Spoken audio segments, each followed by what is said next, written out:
Hello and welcome back to the channel. I am the Maize Madman. Before we get started, make sure you hit the like button, subscribe, and be sure to share this with your friends and family on social media.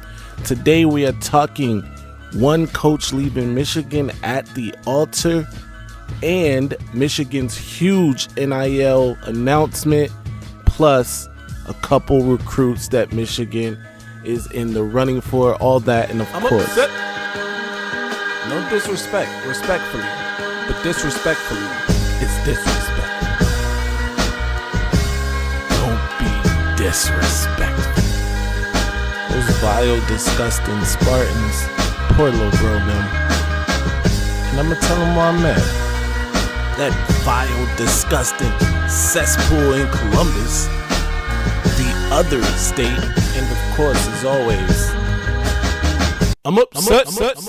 Hello to all you Maize Madmen and women out there. I want to tell you about a great opportunity. I recently partnered with Mint Mobile and set up my own Mint Mobile account, and it made me think, why do I pay so much for cell phone service? What are you paying for really? Speed, coverage, data, access to 5G, unlimited talk and text, mobile hotspots. Well, Mint Mobile offers all of these things for as low as $15 a month. I did not stutter. $15 a month. They have reimagined the wireless shopping experience, made it easy and online. No stores, no salespeople, just huge direct-to-use savings. Mint Mobile runs on the nation's largest 5G network. Go to my link, trymintmobile.com/MaizeMadman, also linked in the description in this video, to get premium wireless for $15 a month. I made the switch myself. I know you can. I've been running this thing through all the paces, all the things that I would usually do on my much higher phone service, and Mint Mobile stands up to any of them. Again, use the code in my description, trymintmobile.com/MaizeMadman, and stay angry, my friend. Let's start on the NIL front. Michigan recently announced a partnership with Altius Sports Partners, as well as marketing firm Learfield, where they will be creating two positions, one an executive general manager and a senior manager of business development for NIL efforts. The hope is that these positions help to amplify Michigan's name, image, and likeness profile. Michigan's athletic director, Ward Manuel, spoke about Michigan and the NIL efforts, saying, quote, "If there's criticism, I'll take it. I want to make sure we move in a way that's beneficial for our student athletes long term. I've been a proponent of NIL for our student athletes from the beginning.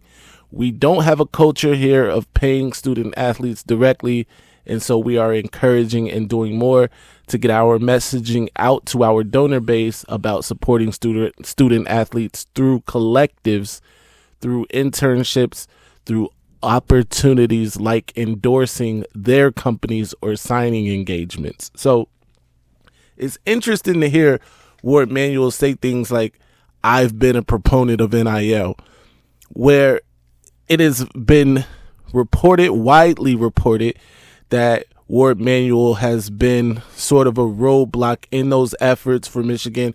However, it does look like he is moving in a direction that is beneficial to name, image, and likeness for the Wolverines.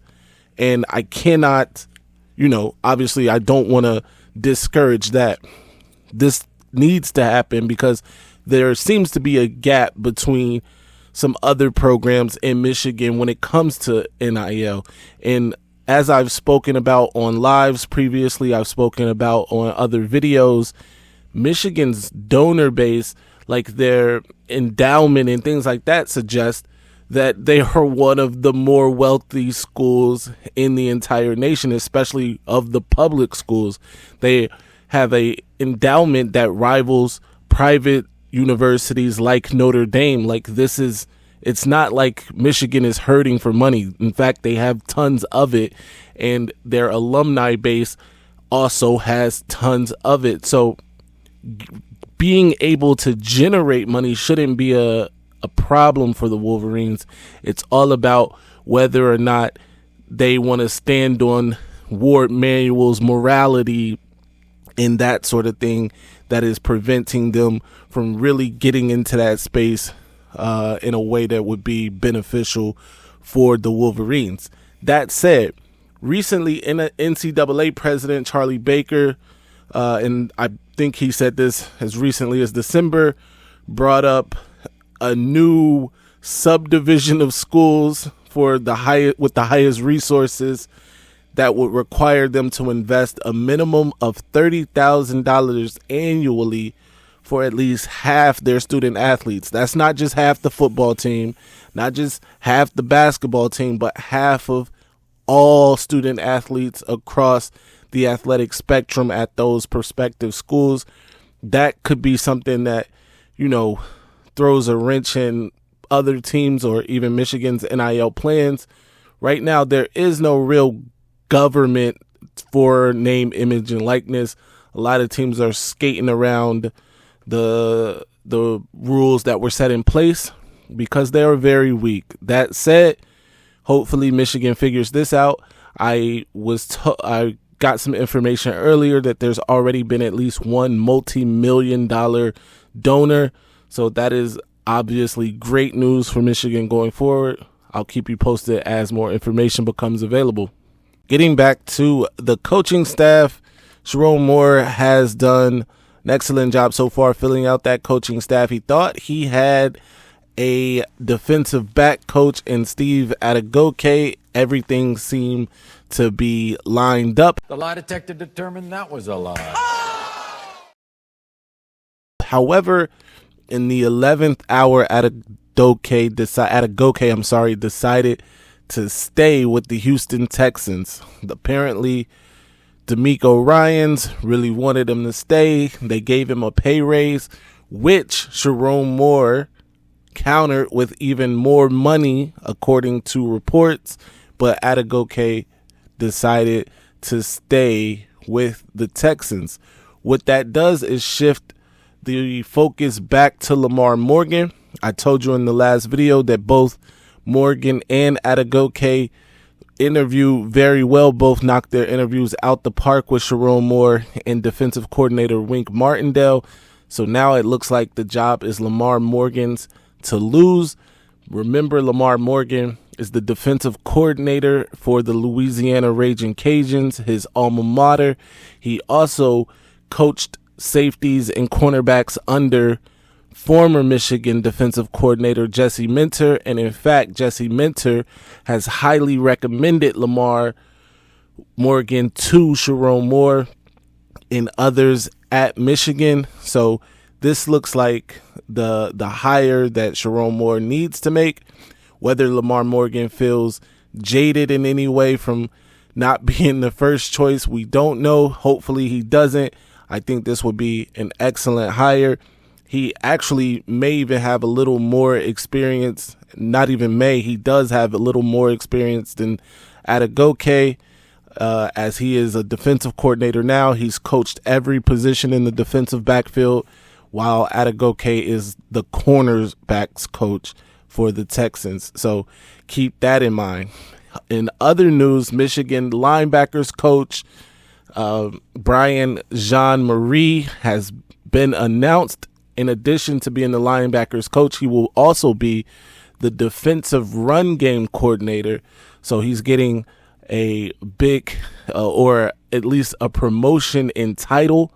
Also, with his paycheck, that needs, that goes without saying. That said, let me know in the comment section what you think about Adegoke spurning the Wolverines on the last minute. What do you think about the Lamar Morgan hire, if that is indeed what happens? What do you think about Jean-Marie? Let's talk about it in the comment section. Moving on to some recruiting news. Two of Michigan's top targets on their 2025 recruiting board are DJ Pickett and David Sanders, the offensive lineman out of Providence Day School in Charlotte, North Carolina. DJ Pickett, of course, out of Zephyr Hills in Florida. His mother, speaking of Pickett, attended Michigan. He's got family that attended Michigan. His grandmother still lives in the Detroit area, so he's got ties to Michigan as well does David Sanders. That said, newly minted head coach Sherrone Moore visited Sanders personally. That is a big deal because Sanders was first offered by Sherrone Moore, and I'm not talking about first by a Michigan staff or anything. I'm talking about his first college offer came from Michigan and Sherrone Moore. His recruitment since then, of course, has blown up. He is the number 2 overall prospect in the 2025 class, the number 1 offensive tackle in the 2025 class. He is former teammates with Michigan 2024 commits Channing Goodwin and Jaden Davis. He is coached on that offensive line at Providence Day by Channing Goodwin's father, Jonathan Goodwin, who attended Michigan. So there are many Michigan ties there. The thinking, though, is that he would like to stay in the South. Schools like Clemson, Georgia, Alabama, the gambit of SEC schools have offered him as well. Hopefully, Sherrone Moore can, do what he needs to do to change his mind, because getting David Sanders would be a huge, huge win for Michigan. It doesn't even need to be said. And then moving on to DJ Pickett, he's a person that I've spoken about several times now on the channel. Number 1 prospect out of the state of Florida, the number 7 overall prospect in the 2025 class, plays both ways for his high school, but he is the number 1 safety in all of America, and I'm sure that that's where Michigan is recruiting him. Steve Clinkscale was the top recruiter. He had built a great relationship with Clinkscale, who visited him just a month ago. But, of course, in that time, Steve Clinkscale has left Michigan to join Jim Harbaugh's staff in Los Angeles. So whoever takes over the defensive backs job, whether it be Lamar, Morgan, or someone else, would need to certainly build that relationship with DJ Pickett, because he, by all accounts, is at the very top of Michigan's recruiting board now that they have missed out on Bryce Underwood, of course. So I'll keep you posted as more information becomes available on both of these guys. Let me know in the comment section what you think. And, of course, let's talk about it. Anyway, it is that time that I bid you all adieu. I got to thank you all for tuning in again. Be sure to follow me everywhere at Maize Madman. It is Friday. Sunday, I will be doing my inaugural episode of A Minute with the Madman over on the Week 0 podcast channel, so be sure to check that out. Until next time, stay angry, my friends. I'm upset. Ladies and gentlemen, this might be our best season ever. My ratings, they're about to go through the roof. All right, now I'ma calm down, son. I just don't get that, all that Mace and that lock, and all that, I just don't get it, son, for real. And how the